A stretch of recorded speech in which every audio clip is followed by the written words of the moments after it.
Thank you very much, and it's wonderful to be here. Thank you, Mayor Ouyang and former Mayor May, for all the leadership that you gave to make this momentous day possible. I remember 5 years ago when we were here, and here we are now celebrating its 5th anniversary. I have come over the years, and I've been here many, many times now, about a dozen times. I've come to not only be fond of Arkansas, but to love Arkansas, because I have so many good memories, and I've made many friends over the years. And a couple of those visits to Arkansas have been Star Trek conventions. They were lively affairs. Oh, you're a Trekkie right there with clapping. Live long and prosper. And those conventions were of fans of Star Trek, sci-fi lovers, but they also saw something else in Star Trek. The creator of Star Trek set our story 300 years in the future. And he liked to use science fiction as a metaphor for issues of the current times, and that was back in the 60s. And he told us that the Starship Enterprise, that huge disc-like starship, was a metaphor for Starship Earth. And the strength of this starship lay in its diversity, coming together and working in concert to meet a common challenge. It was people from different cultures, different parts of the world, different philosophies, different vantage points, all coming together and working as a team. We had a phrase, infinite diversity in infinite combinations was our strength. The very first time I came to Arkansas was when I was 5 years old, when that philosophy of infinite diversity in infinite combinations being our strength was not true. It was not true because of a historic momentous date, December 7th, 1941. On that day, Japan bombed Pearl Harbor and plunged the world into a second world war. And it changed the lives of everyone on this planet. But for one small minority, Japanese Americans, the world changed catastrophically. Overnight, we were looked at with suspicion and fear and outright hatred simply because we happened to look like the people that bombed Pearl Harbor. We were Americans. My mother was born in Sacramento, California. My father was a San Franciscan. They met and married in Los Angeles, and my brother and sister and I were born in Los Angeles. We were Americans, but we were people that looked like the people that bombed Pearl Harbor. This nation was swept up in war hysteria and racism. And yet, despite that, young Japanese Americans, like all young Americans, rushed to their recruitment centers to volunteer to serve in the U.S. military. This act of patriotism was answered with a slap on the face. They were denied military service and categorized as enemy aliens. It was absolutely irrational. It was crazy. These were young people, men and women, who were volunteering to fight for this country, possibly even die for this country. And to call them the enemy was crazy. And equally nonsensical was to call them aliens when we clearly were not.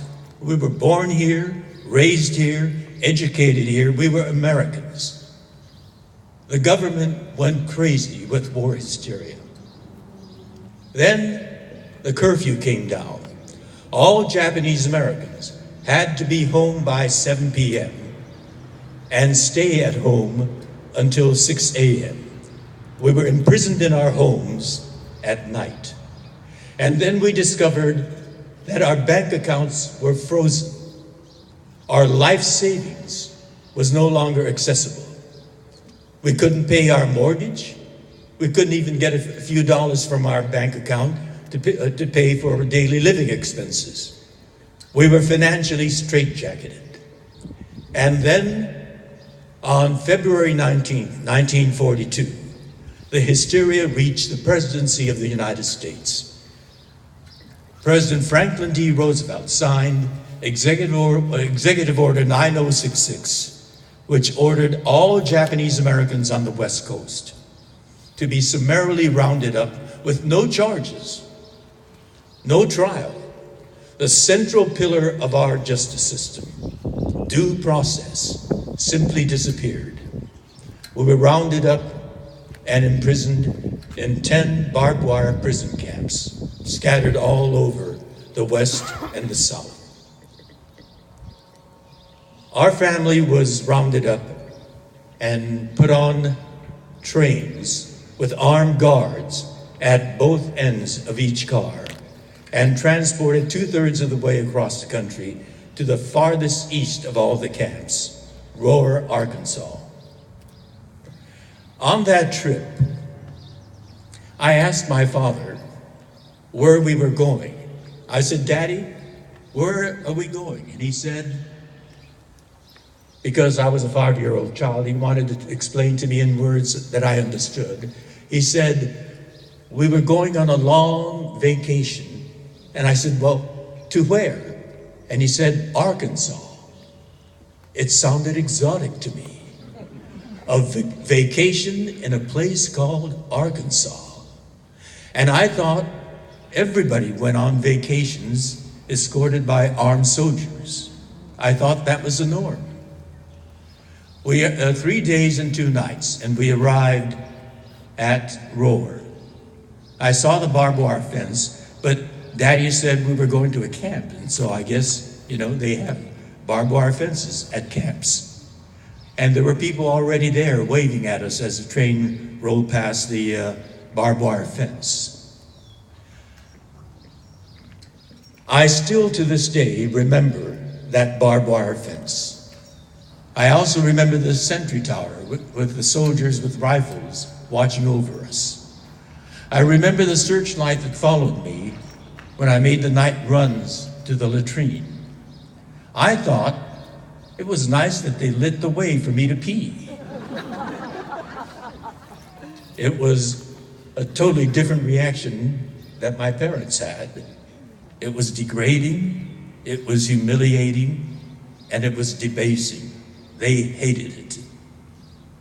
But a child is amazingly adaptable.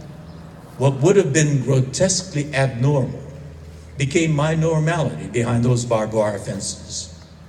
It became normal for me to line up 3 times a day and eat lousy food in a noisy mess hall. It became routine for me to go with my daddy and my brother and bathe in a mass shower. And it became normal for me to go to school in a black tar paper barrack and begin the school day with a pledge of allegiance to the flag. I could see the barbed wire fence and the sentry tower right outside my schoolhouse window as I recited the words, "with liberty and justice for all." That was my first Arkansas experience. After the war was over and we were released and my parents struggled and got back on their feet and we were settled in a 3-bedroom home back in Los Angeles, I was a teenager by that time. And I became very curious about my childhood imprisonment. I became a voracious reader. I read many, many history books. I couldn't find anything about my childhood imprisonment anywhere in any of those books. But I also read civics books, and I read about the shining ideals of our democracy. And I couldn't connect that to what I knew to be my childhood imprisonment. And the only person I could ask about that childhood imprisonment was my father. So after dinner, I had many discussions with him about our internment. Some of those discussions got quite heated.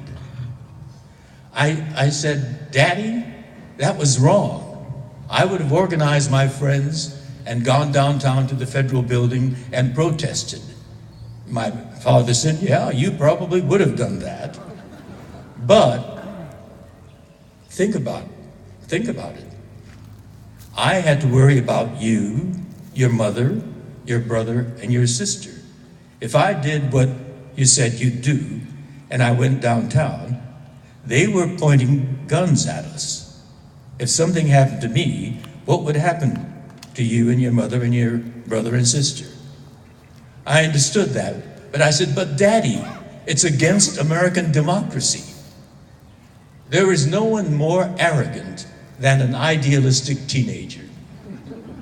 I gave my father a hard time, but I learned about American democracy from this man who suffered the most, who bore the pain and the sense of loss and the rage and the degradation of the imprisonment most. And yet he was able to explain to me that our democracy is a people's democracy. The ideals of people's democracy are shining ideals. You read about them in your civics books. All men are created equal, endowed with an inalienable right to life, liberty, and the pursuit of happiness. It is a people's democracy, and the people thought of those ideals. But the people are also fallible human beings. They make mistakes. And because we are fallible human beings, a democracy is dependent on people who cherish those ideals and actively participate in the process of democracy, actively engage in a participatory democracy. And to let me understand what that all is about, one Sunday afternoon, he took me downtown to the Adlai Stevenson for President campaign headquarters. And there he introduced me to how participatory democracy works. There I was with other passionate people, intensely dedicated to get Governor Stevenson of Illinois, a great man and an inspiring, soaring orator, elected President of the United States. We worked hard, we campaigned hard, but Governor Stevenson didn't win. But he said, in a people's democracy, you never give up. You keep on keeping on. And I became active in electoral politics. I also became active in social justice campaigns, the civil rights movement. During the Vietnam War, I was involved in the peace movement. And in the 70s, when a movement began to get an apology and redress for the unjust imprisonment of Japanese Americans, I became active in that. I testified at the Congressional Commission gathering information on the internment. And more than 40 years after the imprisonment, the President of the United States, President Ronald Reagan, signed the Civil Liberties Act of 1988 and officially, on behalf of the government of the United States, apologized for that incarceration and pledged a $20,000 token redress for all those who were alive at that time of the signing of the bill. In my family, my father, who suffered the most, had passed 10 years before. He died never to know that there would be an apology. I'm sure that that would have been something that he would have cherished very much. But this nation, this democracy, can be big enough and confident enough to recognize a mistake and apologize for it. It is a country that can do great things as well as do great harm.